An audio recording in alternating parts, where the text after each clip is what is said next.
इस आइलैंड पर इतना जहर है जो कि एक पूरे शहर को मौत की नींद सुलाने के लिए काफी है, क्योंकि इस पूरे आइलैंड पर सांपों का बसेरा है। और ये सांप कोई ऐसे वैसे सांप नहीं है जिनके काटने पर इंसान बच जाएगा, क्योंकि यहाँ पर बचने का कोई चांस ही नहीं है। इस आइलैंड पर दुनिया की सबसे जहरीले सांपों की प्रजातियां रहती हैं। तो गाइस आज के इस वीडियो में मैं आपके लिए इसी आइलैंड के बारे में बताऊंगा जिसका नाम है स्नेक आइलैंड। और गाइस इस आइलैंड पर इतने सारे स्नेक आए कहाँ से, और क्या इस आइलैंड पर जाने के बाद कोई भी इंसान आज तक वापस आ पाया है? तो इन सवालों के जवाब आपको वीडियो में मिल जाएंगे। तो गाइस वीडियो को अंत तक जरूर देखना, क्योंकि आज की इस वीडियो में आपको बहुत ही ज्यादा मजे आने वाले हैं। और हाँ गाइस वीडियो के एंड में हमारे चैनल से रिलेटेड एक अपडेट है जिसे आप बिल्कुल भी मिस मत करना। तो चलिए स्टार्ट करते हैं हम अपनी आज की इस वीडियो को। यह आइलैंड ब्राजील के साओ पाउलो राज्य में स्थित है, जो कि 106 एकड़ में फैला हुआ है। और इस 106 एकड़ में से 62 एकड़ में जंगल है, जहाँ पर इन जहरीले सांपों की प्रजातियां पाई जाती हैं। और बाकी का भाग इस आइलैंड का बंजर है, जहाँ पर हरी भरी घास है और छोटे छोटे पेड़ हैं। इस बंजर जमीन पर सांप रहना पसंद नहीं करते हैं। ज्यादातर सांप इस आइलैंड के जंगल में ही रहते हैं, क्योंकि उन्हें वहाँ शिकार करने के लिए पक्षी, मेंढक जैसी चीजें मिल जाती हैं। ऐसा नहीं है, इस आइलैंड पर पहले से ही सांप रहते थे। आज से 10,000 साल पहले यह आइलैंड जमीन से मिला हुआ था, जहाँ पर इंसान भी रहते थे। लेकिन इस एरिया में सांपों की प्रजातियां सबसे ज्यादा पाई जाती थी, जिससे धीरे धीरे समय बीतता गया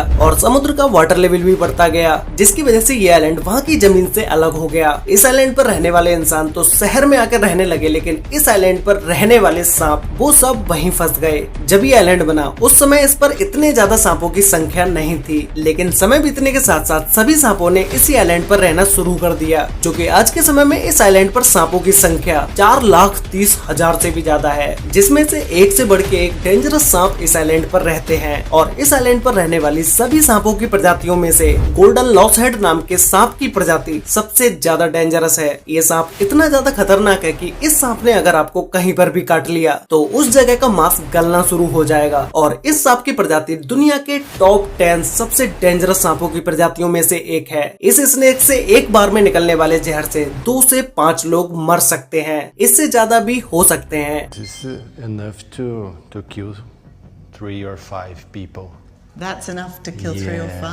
Maybe more. और इस गोल्डन लॉसहेड नाम के सांपों की संख्या इस आइलैंड पर 2000 से 4000 तक है। अगर ये सांप किसी भी इंसान को काटता है तो उसके बचने के चांसेस सिर्फ 7% रहते हैं, अगर उसे सही समय से एंटीडोज नहीं मिला तो। और इस आइलैंड पर किसी भी नॉर्मल इंसान को जाने की परमिशन नहीं है। कोई भी नॉर्मल इंसान इस आइलैंड पर नहीं जा सकता है, क्योंकि वहाँ की गवर्नमेंट ने किसी भी व्यक्ति को इस आइलैंड पर जाने से सख्त मना किया हुआ है। एक समय था जब कोई भी इंसान इस आइलैंड पर जा सकता था। उस समय ऐसा कोई भी कानून नहीं था कि कोई इंसान इस आइलैंड पर नहीं जा सकता है, लेकिन बाद में इस कानून को बना दिया गया, क्योंकि पहले के टाइम पर जब इंसान वहाँ पर जाते थे तो वहाँ के बहुत सारे सांपों को वो मार देते थे। अगर इंसान सांपों को नहीं भी मारते तो सांप जब उन पर हमला करता तो उन्हें जबरन उस सांप को मारना ही पड़ता। इसीलिए सांप और इंसान दोनों को ही कोई भी खतरा ना हो, इसीलिए इस आइलैंड पर इंसानों का जाना ही बैन कर दिया। इस आइलैंड पर सांप कितने ज्यादा खतरनाक हैं वो आपको इन 2 रियल घटनाओं को सुन के समझ आ जाएगा। एक बार एक मछुआरा अनजाने में इस आइलैंड पर केले लेने के लिए पहुंच जाता है, जो कि किनारे पर अपनी बोट को खड़ा करके जंगल में केले ढूंढने के लिए चला गया। जंगल में थोड़ा अंदर जाने के बाद इसे एक सांप ने काट लिया। वो सांप इतना जहरीला था कि ये मछुआरा भागता हुआ अपनी बोट की तरफ गया और बोट के पास पहुँचने से पहले ही ये बेहोश हो गया, जिसके बाद इसके ऊपर इतने सांप लिपट गए कि इसके और पास की जगह खून से लाल हो गई। बाद में जब वहाँ की नेवी को इसके बारे में पता चला तो वो इस मछुआरे की डेड बॉडी को यहाँ से लेके गए। ऐसे ही गाइस जब इतने जहरीले सांप इस आइलैंड पर रहते हैं तो इन सांपों की कालाबाजारी भी होना स्टार्ट हो गई, मतलब कि इन सांपों को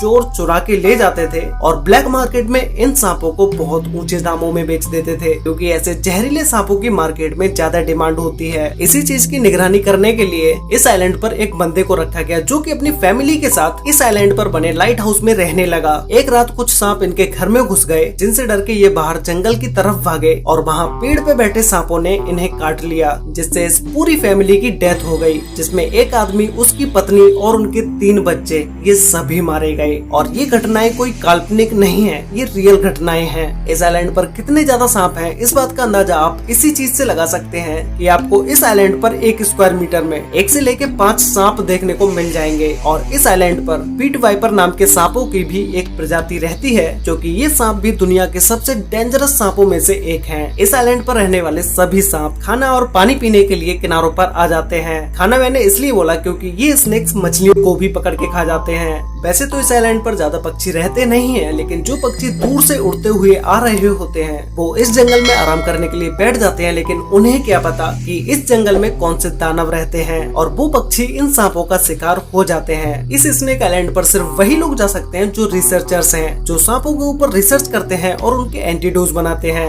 लेकिन उससे पहले जो भी इस आइलैंड पर जाता है उसे ब्राजील की गवर्नमेंट से पहले परमिशन लेनी पड़ती है, उसके बाद ही वो इस आइलैंड पर जा सकता है। तो गाइस आप लोग मुझे नीचे कमेंट करके बताओ कि आप अपनी लाइफ में एक बार ऐसे आइलैंड पर जाना पसंद करोगे। अगर आपको अभी से इस आइलैंड पर रहने वाले सांपों को देखने की चुल मच रही है तो आप साओ पाउलो के चिड़ियाघर में जाके इस आइलैंड पर रहने वाले सारे सांपों की प्रजातियों को वहाँ देख सकते हैं। तो आज के लिए वीडियो में बस इतना ही। और जो मैंने आपको वीडियो के स्टार्टिंग में बताया था कि हमारे चैनल से रिलेटेड एक अपडेट है, वो ये है कि हमारे चैनल पर हर वीक एक ऐसी भी नॉलेजेबल वीडियो अपलोड किया करेंगे, क्योंकि गाइस मैं नहीं चाहता कि हमारे चैनल पर टोटल बिल्डिंग्स की ही वीडियोस देखने वाली ऑडियंस हो। ऐसा नहीं है मैं बिल्डिंग्स की वीडियोस नहीं डालूंगा, मैं बिल्डिंग्स की वीडियो कंटिन्यू डालूंगा, लेकिन उनके साथ साथ कुछ ऐसी भी नॉलेजेबल वीडियोस अपलोड करूंगा। क्योंकि गाइस मैं यूट्यूब पर सिर्फ पैसा ही कमाना नहीं चाहता। अगर मैं पैसा ही कमाना चाहता तो बिल्डिंग्स वाली वीडियोस डालता रहूंगा और वो नॉर्मली चलती रहेगी। मुझे आप लोगों को नॉलेजेबल वीडियोस देनी है जिससे आप नई नई चीजों को देख पाओ और समझ पाओ। तो गाइस प्लीज ऐसी वीडियोस को भी सपोर्ट करना, जिससे कि ऐसी और भी वीडियोस बनाने के लिए मोटिवेशन मिल सके। तो भाई अगर आपने वीडियो यहाँ तक देखी है और अभी तक चैनल को सब्सक्राइब नहीं किया है तो भाई अभी सब्सक्राइब कर लो, क्योंकि मैं यहाँ पर ऐसे ही रेगुलर वीडियोस लेके आता हूँ। और अगर आपने पहले से ही चैनल को सब्सक्राइब किया हुआ है तो भाई वीडियो को लाइक कर देना, शेयर कर लेना अपने फ्रेंड्स और फैमिली के साथ, जिससे कि उन्हें भी इस स्नेक आइलैंड के बारे में पता चल सके। तो मिलते हैं एक और नई इंटरेस्टिंग वीडियो में, तब तक के लिए बाय।